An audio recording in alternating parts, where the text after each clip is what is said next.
All right, so let's get started. Can you guys hear me?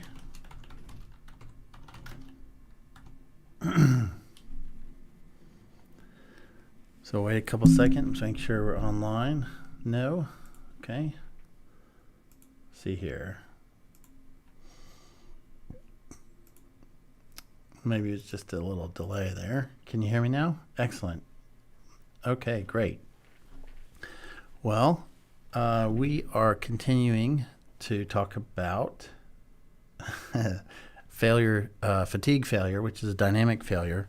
So we've already discussed the static failure mechanisms and the different failure theories and how we use von Mises to find an effective stress, and that we can compare that effective stress with the safety factor and what we define failure to be. So we'll continue talking about dynamic failure today. I uploaded a video for last week. Sorry that it was a little late in getting up. So also, I know some of you guys had homework that was due, and unfortunately you got graded for not turning in the homework for the fatigue part, even though we hadn't covered it. So I will make sure that those grades are corrected with the TA, and sorry about the confusion that caused. So are there any questions before we get started?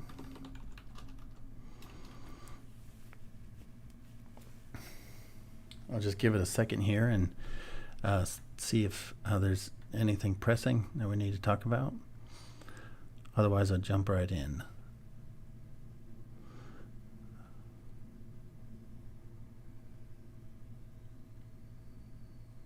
All right. So it looks like we have 23 out of the 60 students. I guess the asynchronous class knocked our live views down by about 50%.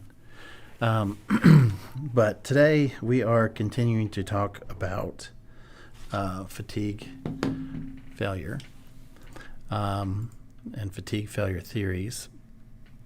As we said last time, fatigue failure accounts for about 50% of the failure in machines. We also talked about the fact that fatigue failure has three different regions of crack growth before unstable fracture, which we would call catastrophic failure. And these three stages are initiation, growth, and unstable fracture. The Paris law, it was Paris who introduced this model of modeling the change in how a crack grows per unit change in a cycle as a function of the stress intensity factor range. So this is the same stress intensity factor that we calculated before when we looked at a crack size. And just as before, we still need to know what the crack size is. That's the parameter A, and here the little a in this equation. And we also need to know the geometry of the specific element that we're trying to determine the stress intensity factor of. It was Paris, he related to the rate of crack growth, dA, over the per unit cycle, or I mean per cycle, per differential cycle, dN, and N is the number of cycles that the element is subjected to loading.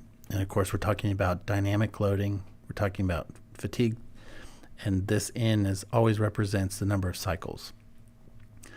And so what Paris discovered is that for a crack to initiate and to begin to grow, it has to exceed a certain theoretical value of delta K.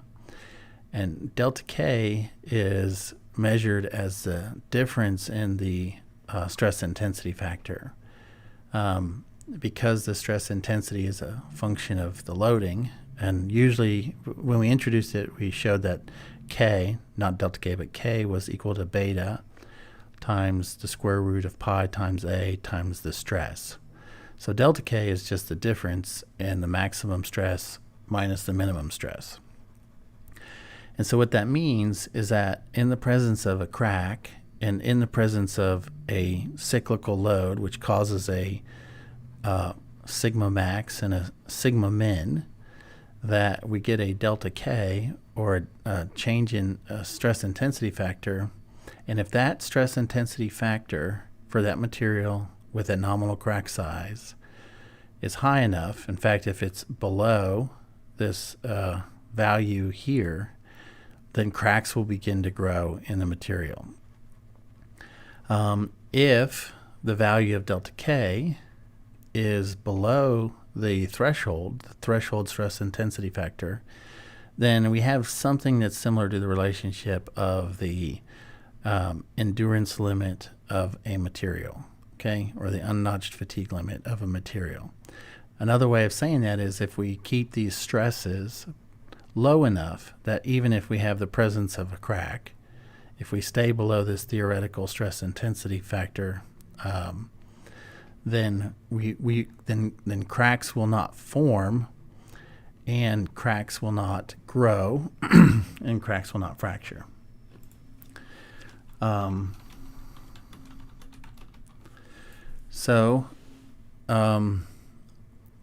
If we take that equation and we integrate the Paris equation, and here this is the equation that I'm talking about here, this dA dN.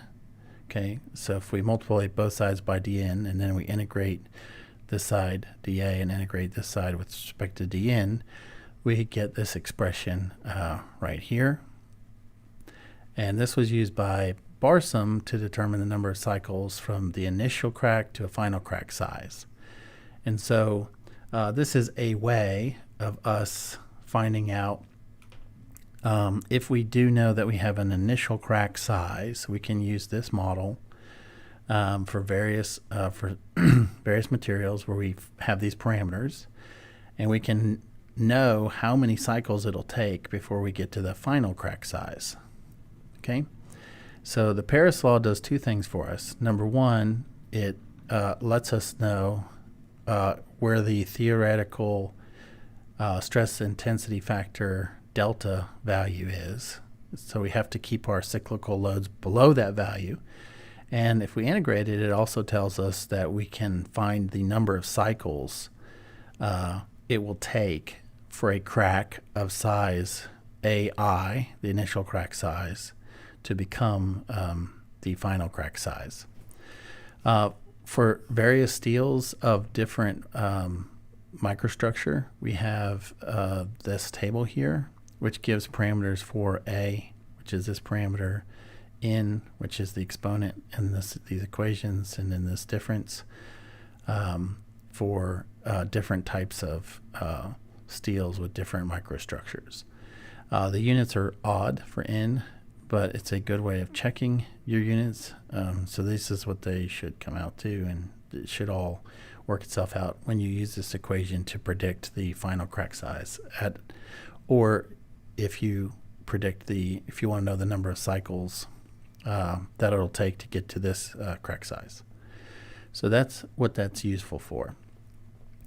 Just like we saw with SN curves, the presence of a non-zero positive mean stress will dramatically reduce the stress life.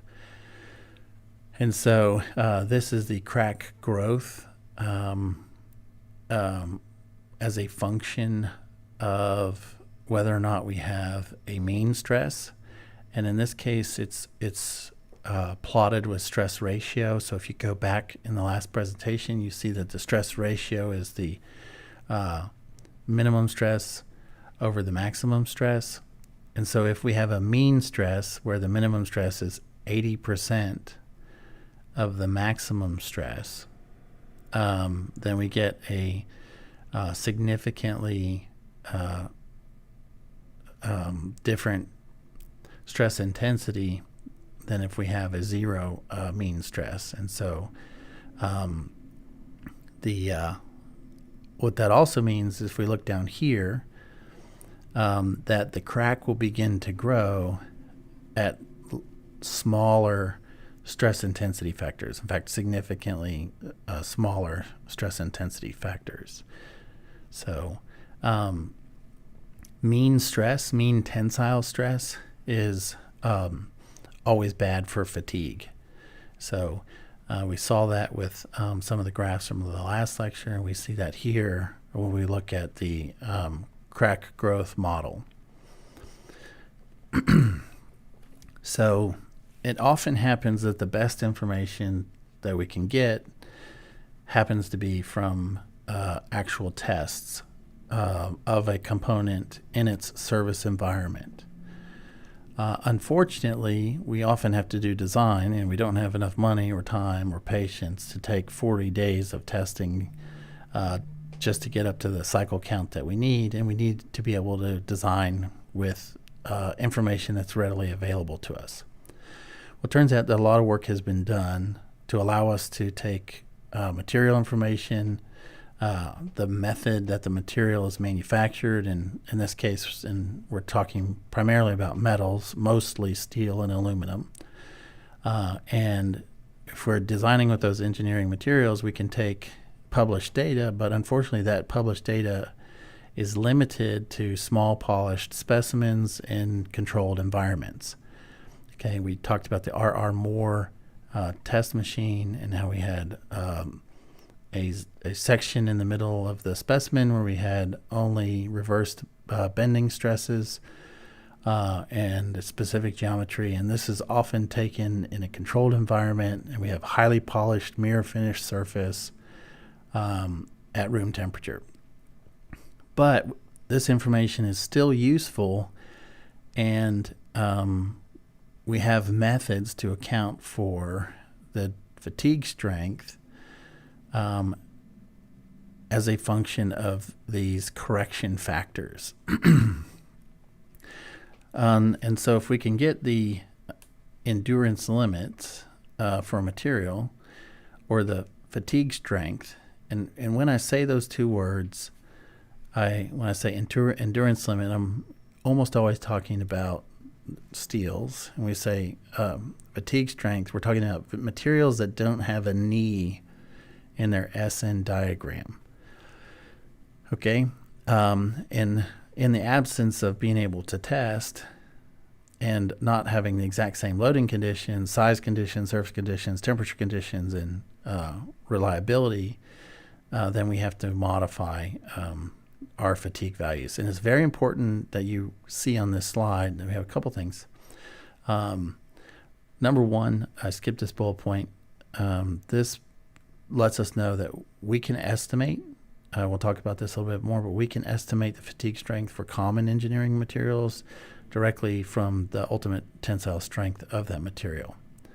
Okay, but even if we have these, the ultimate tensile strength, and we can estimate the fatigue strength or endurance limit, we have to correct for the environment that and the geometry that component is actually going to be experiencing.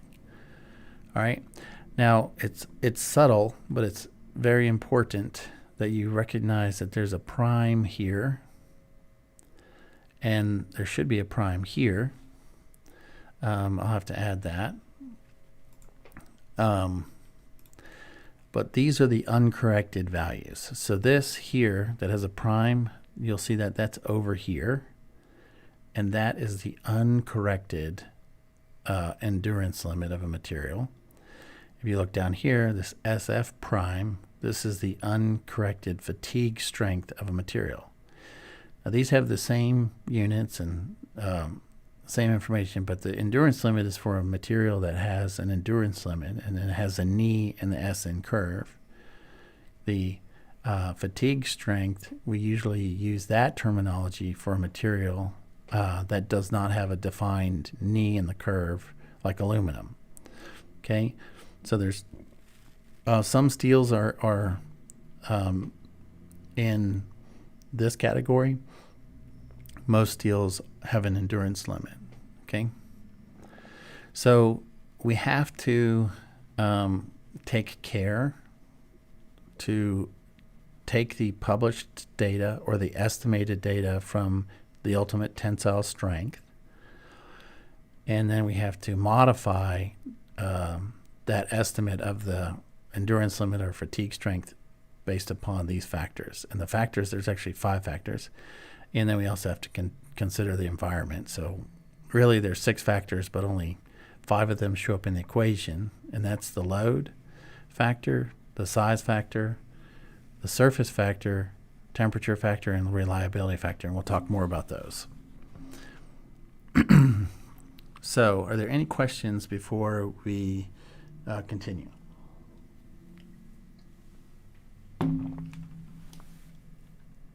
All right. So feel free to just, if you have a question, go ahead and enter it in the text, the chat bot, and I'll try to address it. All right. So over here on the right, we have 4 different graphs for 4 different materials. We have steel, wrought and cast iron, aluminum alloys, and copper alloys.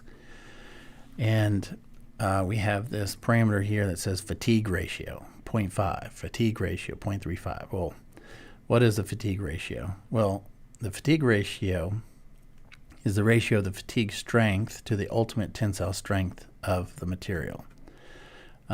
And we see from these graphs that there's a pretty crude relationship between the ultimate tensile strength and the fatigue strength, or we could also say endurance limit. And this test data allows us to quickly get an estimate of the endurance limit for different materials, or the fatigue limit for different materials. And you see here for the irons and the steels, there's an endurance limit because there's a knee in the graph. And then here we call it the fatigue limit because there's no knee in the graph. And we test that to 5 times 10 to the 8 cycles. Okay, so from this data, we can conclude that for steels, if the ultimate tensile strength is less than 200 kpsi, then we can estimate the endurance limit to be half of the ultimate tensile strength. If the material is greater than 200 kpsi, then we limit the endurance limit to 100 kpsi. And so obviously you can see when you're right at 200, right, half of that is 100. Okay. So another way of looking at this is that the endurance limit will linearly increase with the ultimate tensile strength of a material until the ultimate tensile strength exceeds 200 kpsi, at which point the endurance limit levels off at 100 kpsi. All right, and we see the same thing for irons, aluminums, and copper alloys. And you can see up until a certain point, the fatigue strength or the endurance limit for these materials is about 40% of its ultimate tensile strength. And then just like steel, they level off to different values, which are half of the amount for the lower strength materials. So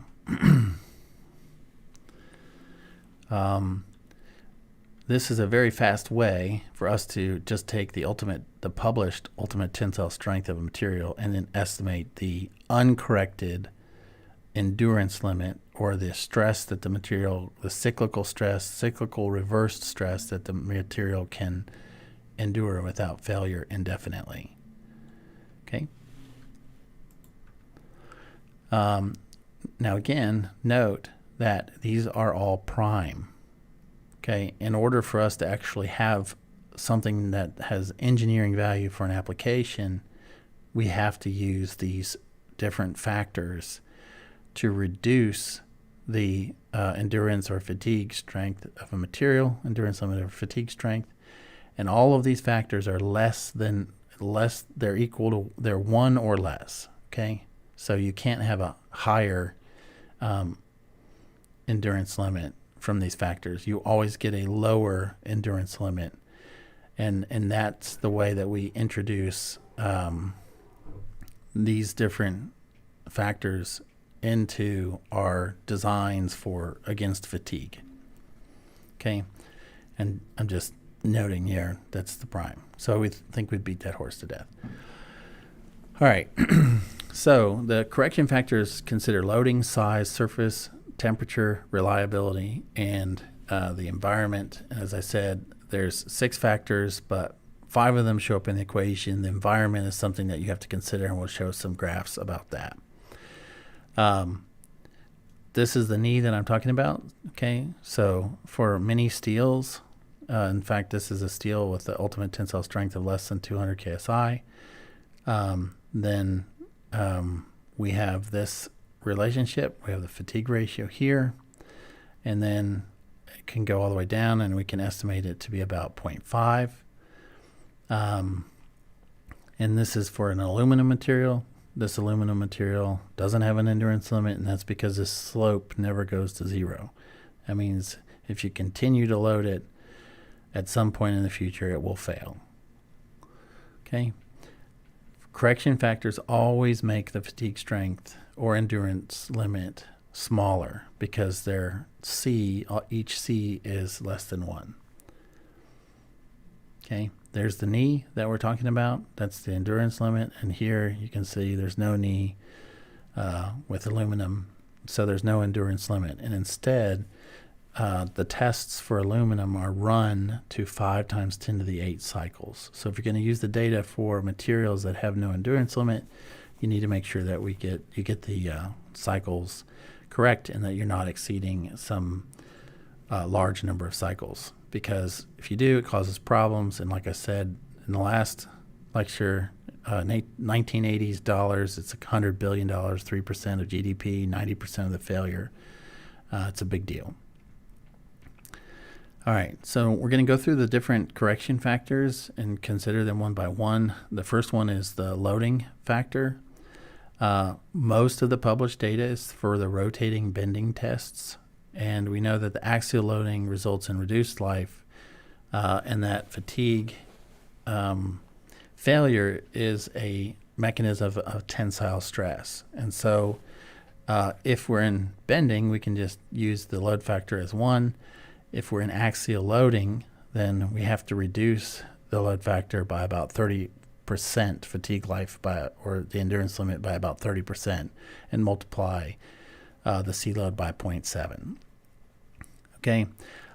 We also know that when a material has torsional fatigue, we saw this, that the torsional fatigue mimicked the von Mises stress profile, that it's about 58% of that of rotating bending.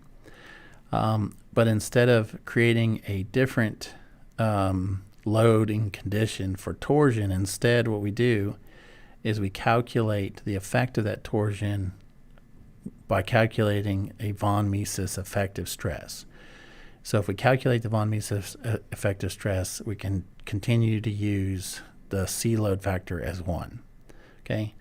So either we have bending or axial loading. If you have torsion, then you can still treat it at 1, but you have to calculate the effective stress on that material in order to do that. So I hope that that's clear. So the other thing we have to deal with is when we talk about loading on components that are not perfect, cylinders or solid circular shafts, and we have to account for that load factor. And also the rotating bending tests are for round beams that are highly polished and in controlled environments. So that's the fatigue data we have does not represent real life. Okay, so if you have a diameter of a shaft that's larger than 0.3 inches, then you're going to have different stress gradients across that material. Okay, and so in order to deal with that, we have the size factor, And this size factor takes on different values, and this was done through testing and experimentation. And we can find that we can use these equations here based upon a material that has a different diameter. Okay, so in the case of rotating bending, the diameter is equal to 0.3 in the RR Moore test machine. And in that case, we just use a size factor of 1. For a rod that has a diameter that's between 0.3 and 10 inches, which is a pretty large diameter, then we use this expression. And for a rod that has a larger diameter, then we use this expression here. But how do you deal with shapes that are not circular in cross-section? Well, it was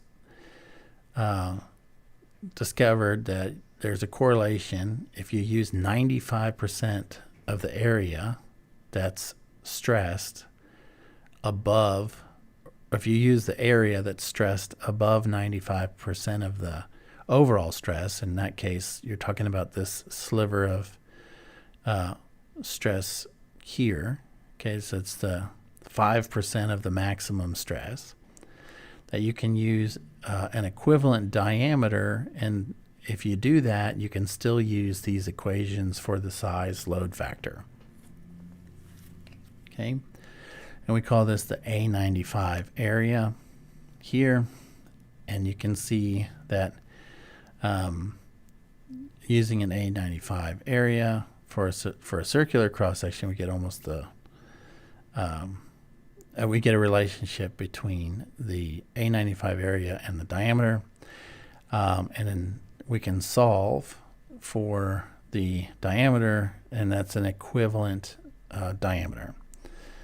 And so using this concept of this is the material that's responsible for the stress, which is stressed at greater than 95%, we can create an expression for a diameter that's related to the 95% area. Okay, so if you have some different shapes, which you can look up in handbooks, or here is a table for different shapes, and you can find out, well, what is this 95% area? So these are the expressions for the 95% area. This is for this section. This is for this section between 2, and you can calculate this area here. Okay, and plug that in to your equivalent diameter, and then you take that equivalent diameter, and then you can find out where it falls within these diameters here, and then you can pick the right equation to account for different cross-sectional shapes.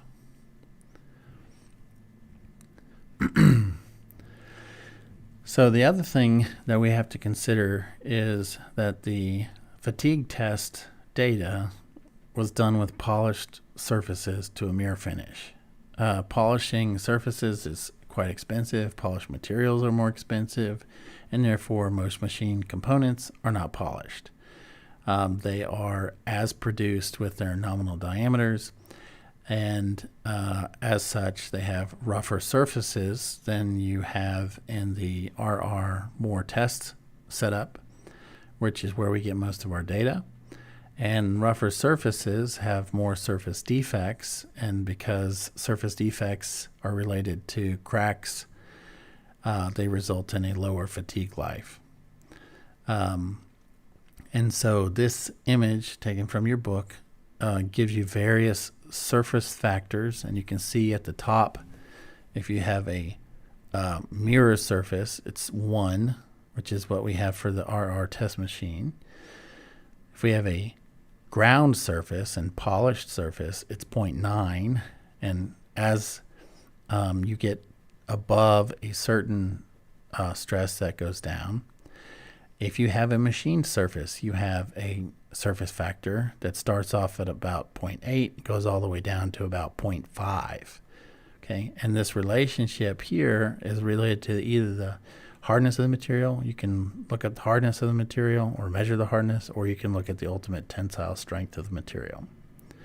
Okay, if you have hot rolled, it starts off again close to 0.75 and goes all the way down to about 0.25 for higher strength materials. So you can see here that the surface factor is highly dependent on the ultimate tensile strength of material, and obviously higher strength materials tend to be more brittle. And we also see in this graph as well that the surface factor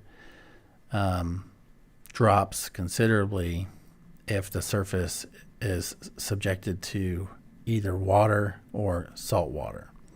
Okay, so what this means is that depending on the manufacturing method and the material's property of its ultimate tensile strength and the environment, that you can get 10% of the fatigue life that you expect if you just took the data out of the handbook.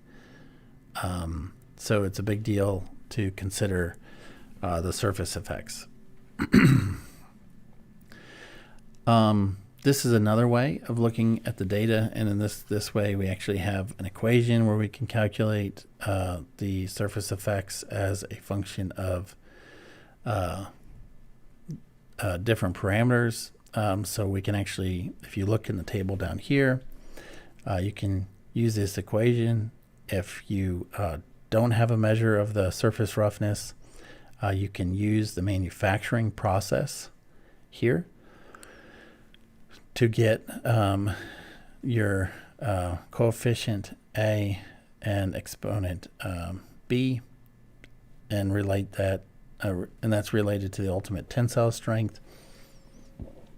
And of course we expect that because harder materials are more brittle.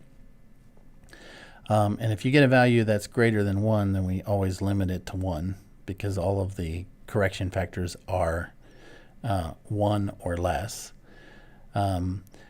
So if you take this data, you can actually find a, based upon a manufacturing process, you can see that it can change your fatigue life quite a bit. If you measure your surface roughness, and there's profilometers and other tools which you can look at it, there's comparators where you can actually take a look at the surface roughness and compare it to a surface roughness gauge, so you can kind of see where the surface roughness of your material is in comparison to something that has pretty tightly controlled process. You can relate the surface factor to the surface finish, and if you know the material and its ultimate tensile strength. Okay, so there's different ways for you to relate the surface or the manufacturing method or the surface roughness to find a correction factor that will account for the actual state of that material.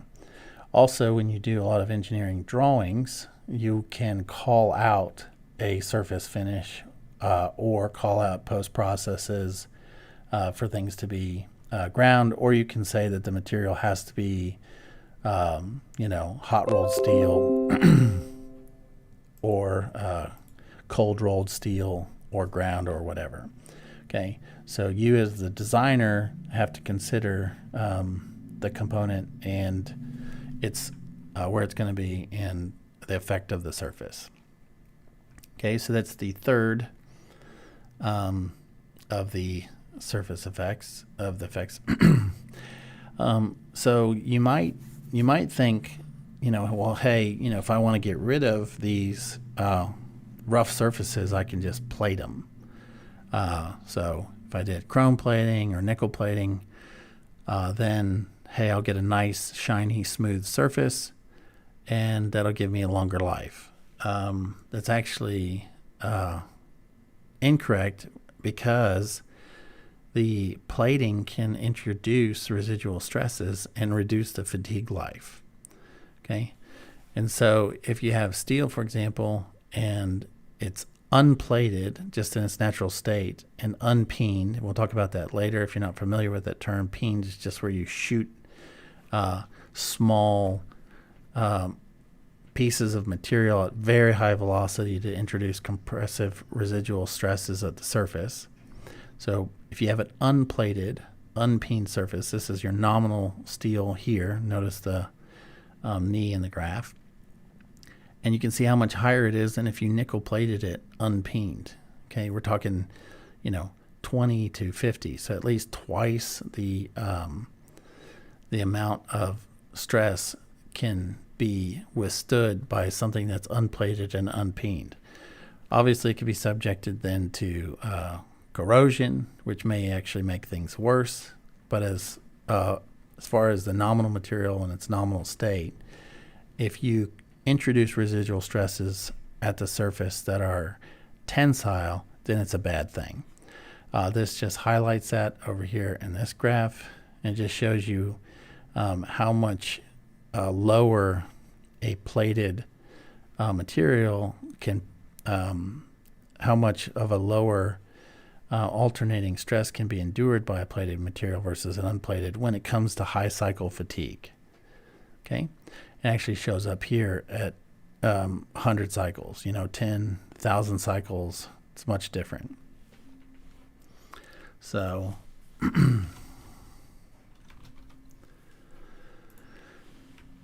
right, so the next thing that we have to consider is temperature effects. So it's intuitive, I think, that we think things get softer as the temperature goes up. But how do we account for the effect on fatigue life? Well, as we've said, fatigue tests are taken in a controlled environment with a polished specimen with fully reversed bending loads. And so if we have to account for temperature, we need to know what happens. Well, it turns out that fracture toughness decreases at lower temperatures, but actually increases at higher temperatures, which can be desirable. Fracture toughness is a material property, but we also know that the endurance limit in steels disappears at higher temperatures. And so it turns out that temperatures above about 50% of the melting temperature also makes creep a significant issue, okay, where the metal begins to slide and elongate when there's low stress on it. So elevated temperatures in general are bad for components because it increases their rate of it increases their susceptibility to fatigue failure.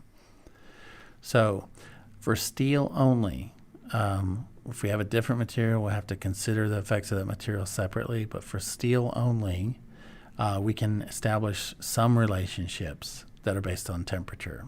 Okay, so we have three ranges, and obviously this is you don't want to go above about 50% of the melting temp, but if you're below 450 degrees Celsius, you can treat the temperature to just be the same. You don't have to correct for it.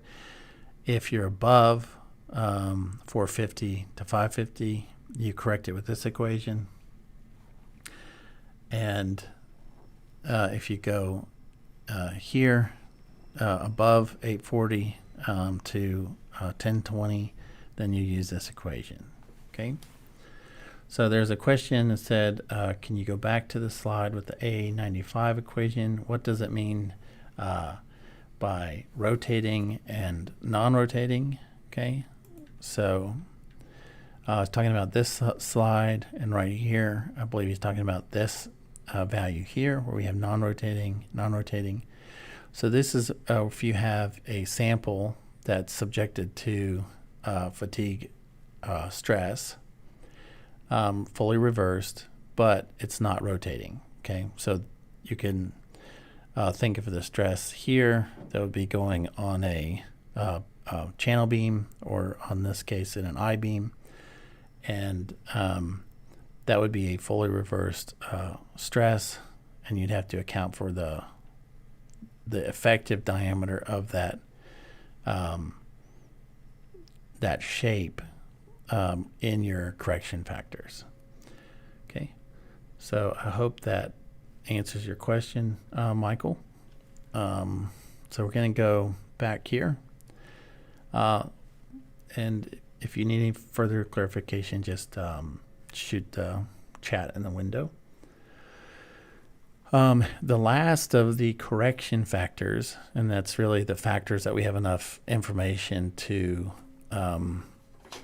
actually use them in design, is reliability. Okay, and so one thing to keep in mind, I've mentioned it before, but fatigue failure data is when half the parts fail.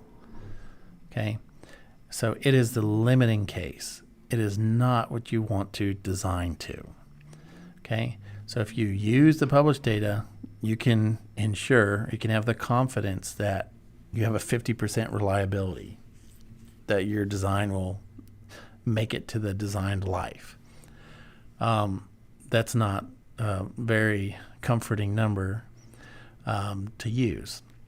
So to increase our confidence, we can correct the endurance limit for the fatigue life with correction factors that are based on the likelihood that it will survive. Okay, so if we want and in this case, this SD is the standard deviation. It's about 8% of the mean. Okay, this is for steel. So for steel, usually remains between 8%. And so the reliability factor was taken from this data for having a confidence that the design is going to survive. So if you want to be 50% confident that your design is going to resolve, then you can just leave a reliability factor of 1. If you want to be 90%, you have to reduce that reliability factor to about 0.9. If you want to be 99.9% sure, 0.75, 90.99 is 0.702. Okay, and so if you reduce your fatigue strength or your endurance limit by about 70%, you can be 99% confident that it'll survive. Okay, so another thing that is not included in the fatigue factors but is vitally important is the environment that the material is subjected to. Okay, so if we're in vacuum, we get a longer fatigue life. There's no water molecules and very little interaction of the environment with the surface.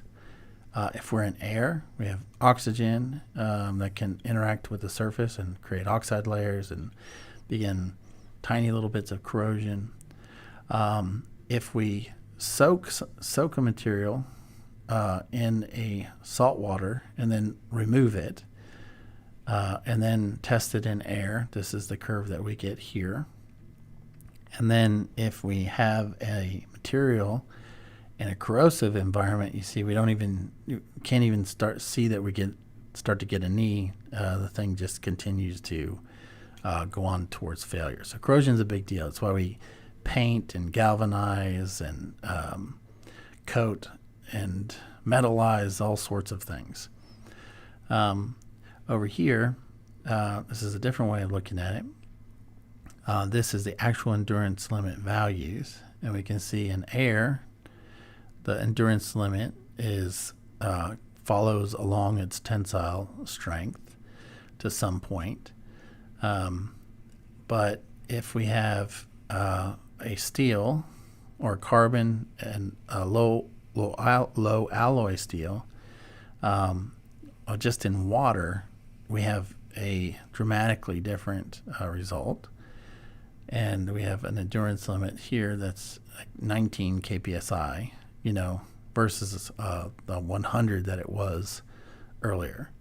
Okay, and so it's really important that we consider the environment, and we have to protect the material from reduced life in the environment that we expect it to be in service. This is the effect of freshwater on steel. If we look at the effect of salt water on aluminum, we got some data here. And this shows that the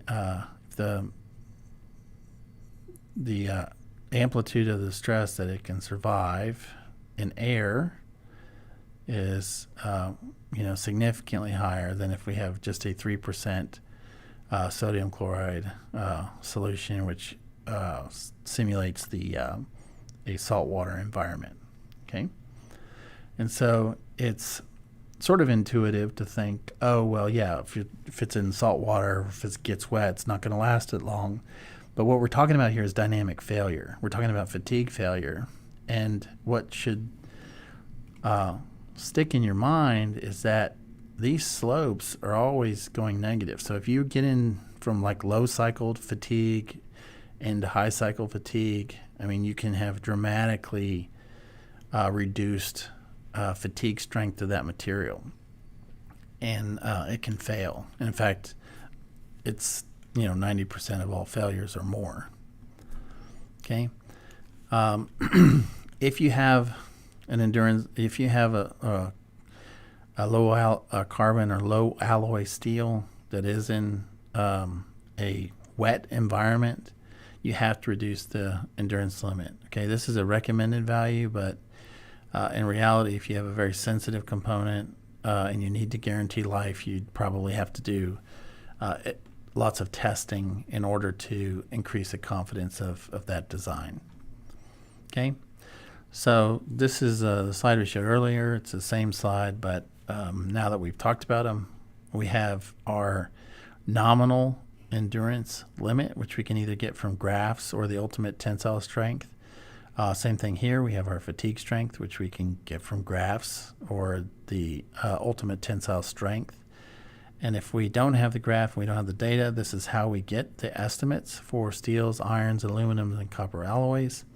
Okay, and these up here are for materials that have a knee in their graph, and these down here are for materials that don't have a knee. If you have a specialty material and you're not sure, in fact, some stainless steels show up in, stainless steels as a category will show up in both with an endurance limit and without an endurance limit, so you need to pay attention to that. Okay, what we're trying to do in this class is to get you to understand the relationship between the ultimate tensile strength, the endurance limit, and these different load factors so that you can design something and know the right questions to ask to make sure that your design won't fail. So let's say you have a component and you know that you're going to have greater than 10 to the 3 cycles, stress cycles. So maybe this is some rotating component or whatever.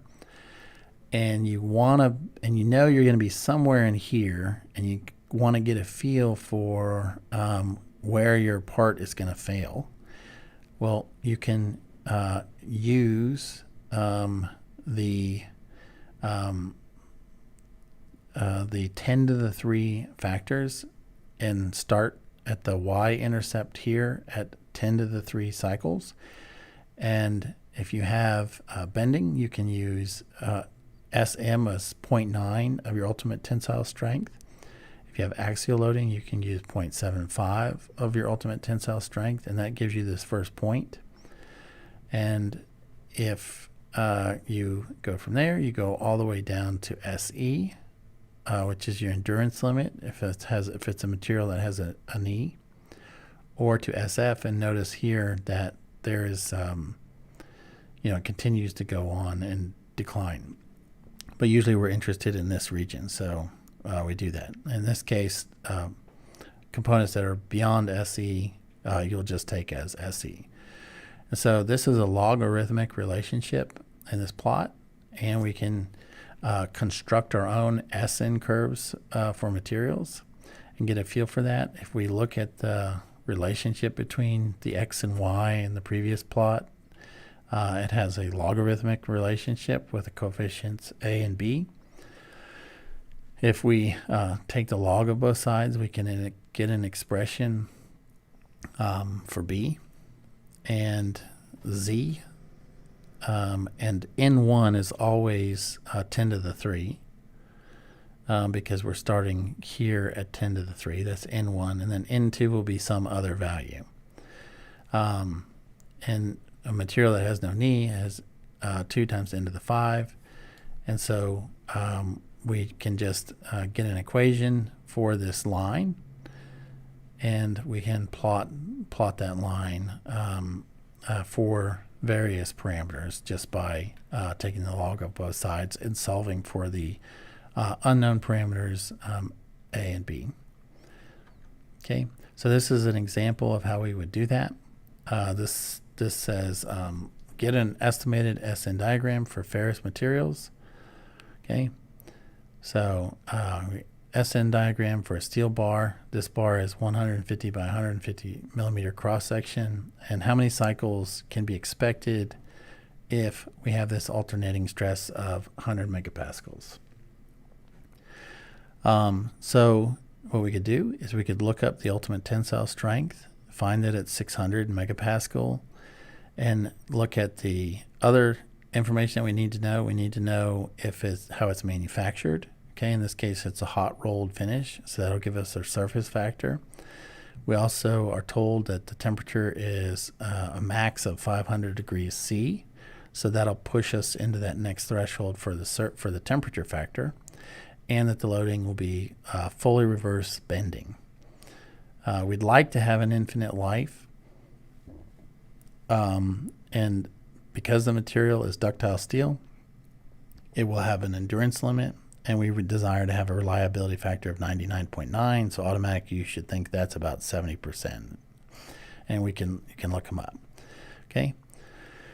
So in the absence of any data, published data, then we can go ahead and estimate our uncorrected fatigue, uncorrected endurance limit from the ultimate tensile strength of the material. In this case, it's 0.5 for steels. That gives us 300 megapascals. And that's our starting point. So right there, that's your fatigue limit. So you know, okay, if you have a load up here, it's 100 megapascals, right? If it was greater than 300 megapascals, you can just stop, right? So you got to change your design so that the stress is less. If you look at the loading conditioning, it says it's in rotating bending. So we set our load factor to 1. It says the part is larger than the test specimen. It's not round. Okay, so we have to find an equivalent diameter. We use the A95 criteria from the table of the parts. Okay, 0.05 times the base times the height of that material gives us this value. Using this value, we can find an equivalent diameter. This equivalent diameter falls within the range of the size factors, so we can plug in this effective diameter and calculate a size factor, which is about 75% of the rotating bar. And then we can take the information that says that, hey, this thing is hot rolled, and the surface factor for hot rolled material is taken from the data in table 6.3 for that material. Okay, and it shows us that the surface factor here is from this equation. We look up that manufacturing process where we can find A and B. We plug those values in and we get a surface factor of about 60% of the thing. So we've already reduced the fatigue limit by 75% and then 60% of that. And we come up here, we look at the reliability factor, and we see that we would like to have we would like to be 99.9% sure the thing's not going to fail, which puts us at about 75%. And at 75%, we can take all of these numbers and we can get a corrected endurance limit that's calculated from the correction factors and our nominal endurance limit estimated from our ultimate tensile strength. If we do that, we find we have an endurance limit of 70 megapascals. Okay, so obviously if you look at this, 70 megapascals, this is 100 megapascals, its endurance limit is less than the stress that's applied. Okay, so it will fail. So then what we can do is we can estimate the SN diagram by saying that it's 90% of the ultimate tensile strength for the SM, which is at 10 to the 3. That's the first point on the chart that we just showed. And then we can find the parameters for and create an expression for the SN curve. Okay, and then we can plot it. And then we can solve for the number of cycles in that it can withstand, and that's 3 times 10 to the 5 cycles. And it turns out that for this example, this is where it would fail. Okay, so we never reach the endurance limit. Okay, so you can see how important these factors are when we are correcting the nominal or uncorrected fatigue data. Okay, this is another example for a non-ferrous material. This is for aluminum. This is an aluminum bar that's 1.5 inches round.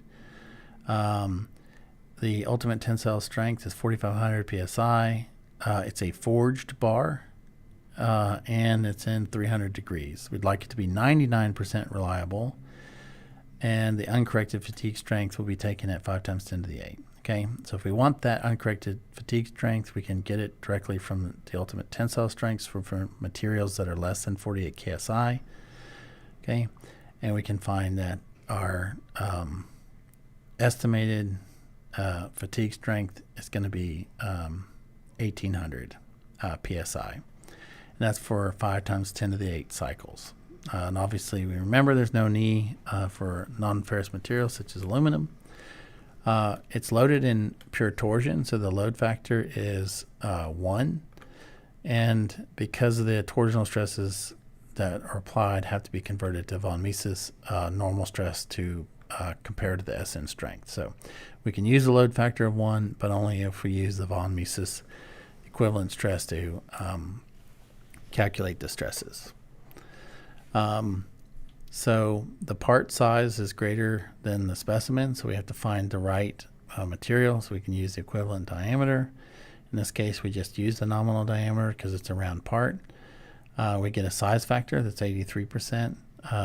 It's a forged material. It's a forged bar, so we can look up the material for forging, plug those parameters into the equation, and get a 90% surface factor. It's within the nominal ranges of the material. In fact, the equations that we have for temperature is only for steel, so we'll just assume that the temp is 1. And then for the 99% reliability, we have a 0.814 for that surface factor. And then we take the load, size, surface temperature, and reliability factors, we multiply them together, and we get a fatigue strength, a corrected fatigue strength of 1,163 psi. So then we can construct our SN curve from that data. We can pick our first point as 90% of the ultimate tensile strength. And then we can solve the logarithmic equations with the information that we have for SM, for SF, and we can find out what is the fatigue strength at a certain number of cycles by plugging into that equation, and we can find out that it's 2009. Okay, so that's not good for us because it's greater than the fatigue strength that we see here, and so we know that this material will not have the life that we want it to have, and we have to do something to increase the strength. So it's very important that you get the order of these calculations right. They're very simple. I mean, you can just look up some of these values or estimate them from their ultimate tensile strength. Make sure that you pick the appropriate 1 and then modify the load factors, and then you can construct your own SN curve and find out either the load or the number of cycles. That would be the unknown in the equation. Okay, so those are two examples of how we would do that. And it's just highlighting that you gotta make sure that you do this in order, or you'll get it wrong.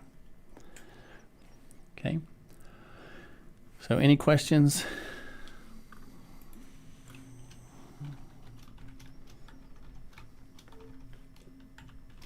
Pause there for a second. So now we have to deal with notches and stress concentrations. These are different than the static stress concentrations, but they're there for the same reasons. So anywhere we have an abrupt change in geometry, such as is common in many engineered materials, like O-rings, fillets on shafts, diameter changers, holes for fasteners and through holes, etc., we have stress intensity, stress concentrations. Anywhere we have a change in geometry that changes the flow of stress of the material, we have stress concentrations. We talked about static stress concentrations before, and now we need to talk about dynamic stress concentrations.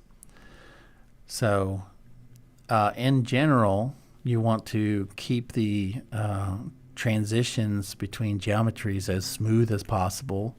What that means is that you should have notch geometries that have smooth transitions, but in the dynamic case, the radius should actually be as small as possible. The changes in geometry that have to affect that should be as small as possible. Okay, recall that in Chapter 4 we said that some local yielding in ductile materials is okay because it's picked up by the rest of the material. Okay, this is not the case for fatigue. Under cyclical loading, we know, based upon the early discovery of fatigue in rail cars, that ductile materials will behave like brittle materials. Okay, so we have to adjust for the static stress concentration factors to account for dynamic loading using a fatigue stress concentration factor. Okay, this is different than your static stress concentration factor. This is from Appendix C in your book. It just basically shows you when you have different geometry changes, you can measure those geometry changes and you can get a stress concentration factor. You can't see everything in the graphs, but if you notice, this is 3, okay? So all this in all of these graphs, but this one, and that's the only one. This one goes up to 4, okay? But you can, if you're not careful, you can easily get 3 times, 2 to 3 times the stress due to these stress concentration factors. So these are our static stress concentration factors. You can find them in Appendix C. Okay, and we have to adjust for these static stress concentrations for the dynamic loading case. So when we talk about the dynamic loading case, what we talk about is the notch sensitivity, and that's a measure of the material's sensitivity to stress concentrations. In general, ductile materials have less notch sensitivity. And fortunately, the notch sensitivity decreases to 0 as the notch radius decreases to 0. So this is somewhat counterintuitive. It's not the same as the static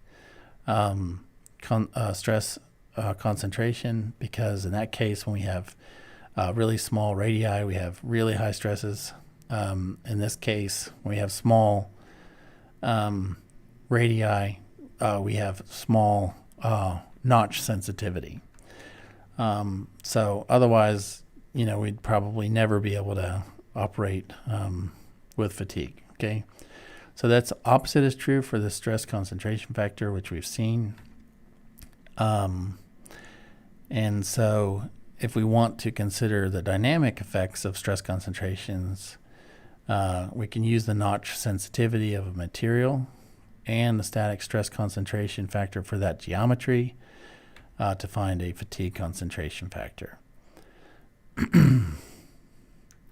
Okay, so this is the equation for the fatigue stress intensity factor. And it's equal to 1 plus the notch sensitivity times the theoretical static stress concentration factor minus 1. Okay, you can solve for Q if you know your dynamic stress intensity factor and your theoretical stress intensity factor, or you can calculate Q from the Neubers constant and the notch radius. Okay, so the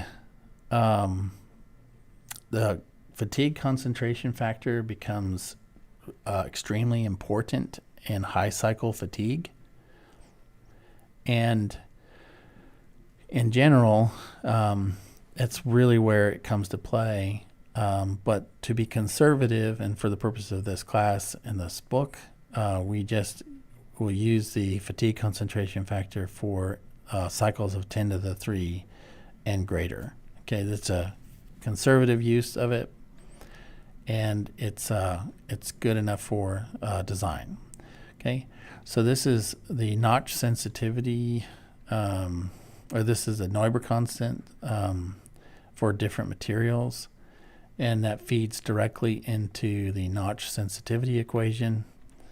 Here, if we, instead of using the Neuber constant, we look at the notch sensitivity, we can look at it as a function of the notch radius, and we can see that for a given notch sensitivity with a given material with a given Neuber constant, that we can get a value of Q here that's calculated from these equations.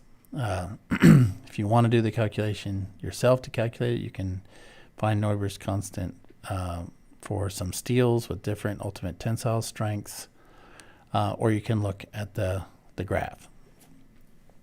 Okay, these graphs were charted by using that equation. And this is the notch sensitivities for aluminum, and as you can see, we have a notch sensitivity here for a given notch radius. So, and a for different materials, okay, with different ultimate tensile strengths. So the notch sensitivity is what we have to look up for a given notch radius and for a given ultimate tensile strength for material, and then we have to consider how that's going to increase the stress in material. So it's that simple. This is just an example taken from your book. This is a loading condition where we have an applied moment to the end.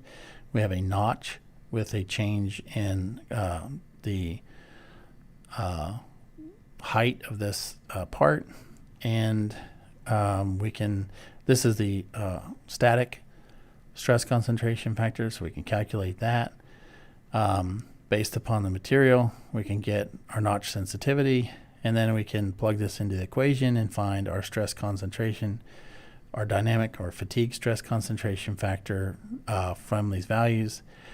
And as you can see here, it's 1.5. Okay. So we can talk about residual stress, but I think we'll stop here for today and see if there's any questions.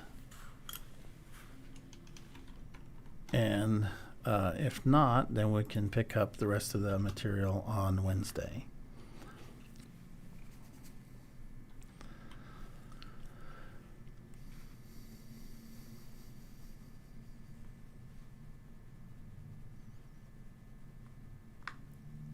So we'll stop here for today. I think that's enough. And just let me know if you have any questions. If